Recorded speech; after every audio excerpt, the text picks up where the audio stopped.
Hi everyone, this is Courtney from Ruby Red Farm. Today, me and my daughter are going to be making a delicious family recipe called Polish apple cake. Oh my goodness, that looks amazing. All right, first things first, we need to peel the apples. These are actually from our orchard that we lease out in Eaton, Ohio. Kind of some beat up apples, to be honest, but they make great apples for baking. With this apple cake, you do want to have pretty tart apples of some kind. Granny Smith's being the most tart, but anything in that kind of family is going to do really well for this recipe. A little bit of mushiness is okay, but you just don't want it to be soggy by the time it's baked. So I'm going to remove any bad spots here. Why don't I remove the bad spots and you can peel? Okay. That work? So this is a family recipe for my Grandma Jones. She passed away a few years ago, and this recipe is one of those recipes that I make every fall. As soon as it starts to cool off, I make an apple cake. Makes me think of her every time, like a lot of other things do. I remember making this quite a bit actually when I was in college, of all things. I lived in an apartment complex with some other girls, and I would make apple cake, and I don't know very many other 20-year-olds that are baking for fun, but I did. I've been making this recipe for quite a few years now, but again, absolute family favorite. One that I look forward to every time the weather starts to turn cool. Are you eating the apples? We gotta save them, girl. All in all, we're gonna end up with 3 cups of diced apples. I do like to dice mine relatively small. That way you're sure to get 1 apple per bite.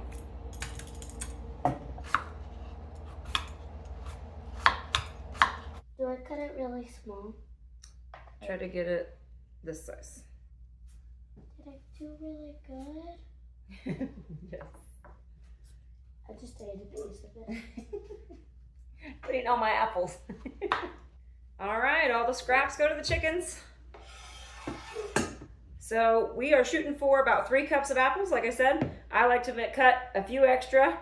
One, so that we have something to snack on, but also because I really do like a very apple-y cake. This recipe, again, is a family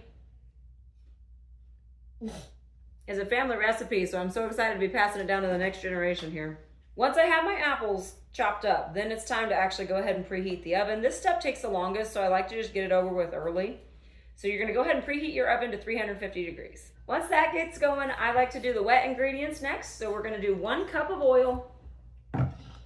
I use grapeseed oil for most of this. You can use any kind of vegetable oil as well. There is a healthier version of this cake that you can swap applesauce in for the oil, but I prefer it with the oil. So again, 1 cup of oil. You're gonna tell me when I get there? Almost there. There you go. Okay. 1 cup of oil. I need 3 eggs. We got 3 large eggs. Go ahead, honey.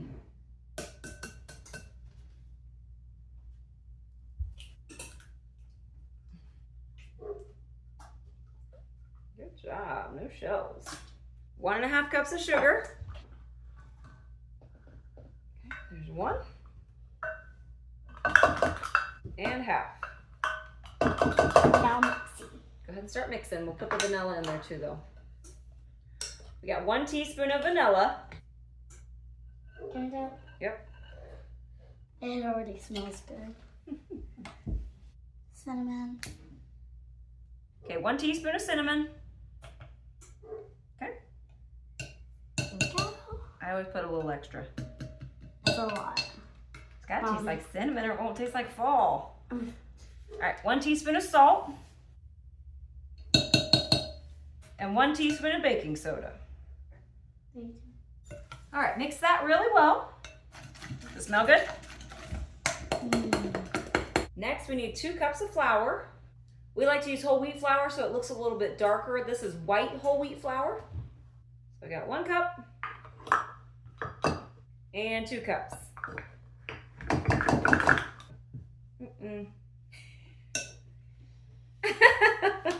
It's kind of inevitable. And that's the great part about having an island trash can. How do you do that? Like really fast. Muscles. All right, mix that thoroughly. Then you are ready for 6 ounces of chocolate chips. You can really use any type that you like. We prefer semi-sweet. And so we're doing 6 ounces, so just less than a cup here. Okay. And then apples. So I need 3 cups of apples. This is probably closer to 4, but I'm okay with that. All right, here they come. Right about there, that's probably good.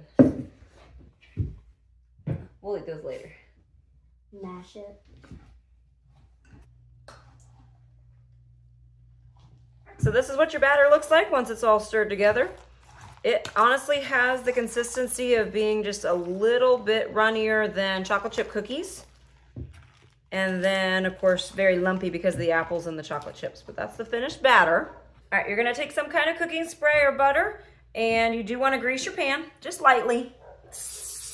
Once you have your 13 by 9 pan greased and ready to go, you're going to just pour the batter straight in there.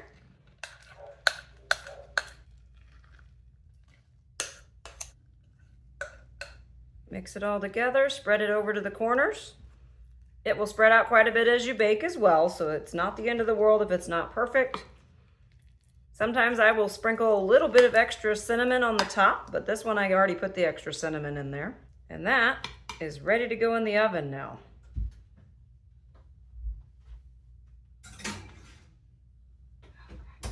All right.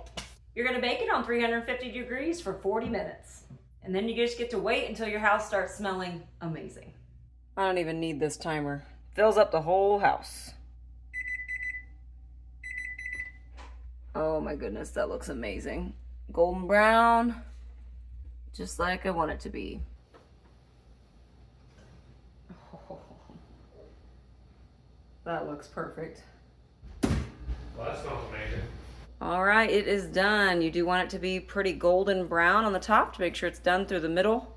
Because of the amount of oil and apples, you really don't have a risk of this cake being dry, so you do want to let it get all the way done. The hardest thing about this cake is trying to let it cool off before you cut it. That's a long wait.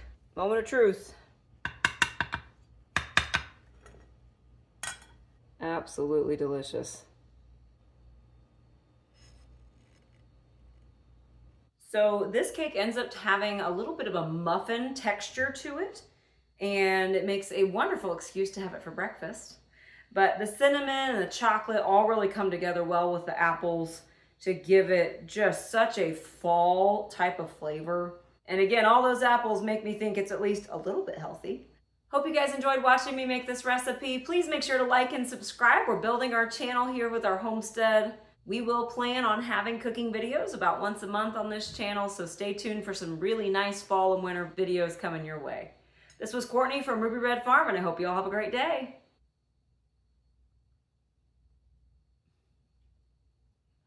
Oh, it's just perfect. Every time.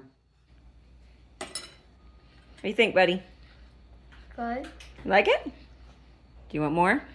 Yeah.